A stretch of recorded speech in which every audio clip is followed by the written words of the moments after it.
Okay, so now we have to load the data from this particular CSV file. So we have this particular CSV file, list customer underscore dataset, and we need to load the data from this particular CSV file. So here you could see, here we have the comma separated value for customer ID, customer unique ID, customer zip code prefix, and customer city.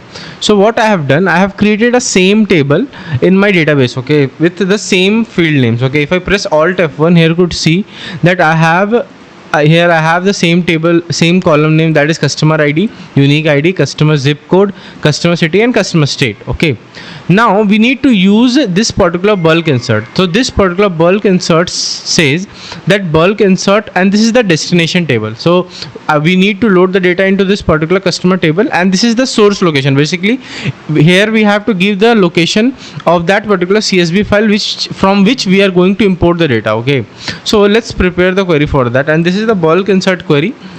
Okay, so what I'm going to do in the source location, I'm going to take this particular location, okay, and I'm going to add it here. Control V, and I also want that the file name. So the file name will be Control V dot CSV. Okay, so here you could see there are other keywords like format, first row.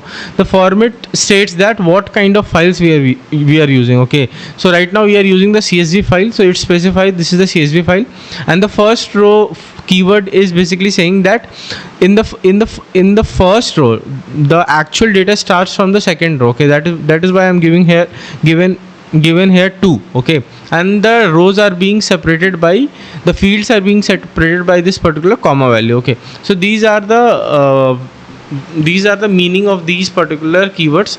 So I'm just going to, here you could see that I do not have any record here, so I'm trying to insert the data, and let's see whether it works or not. So 9941 records are being affected, and all the data is being loaded into this particular customer table. So here you could see that 99441 record is being inserted. So using bulk insert, you can load multiple type of CSV files, and it gives more functionality of loading JSON files as well. Okay, JSON files or Excel files. So in the further video we will try to explain those things. Okay, so this is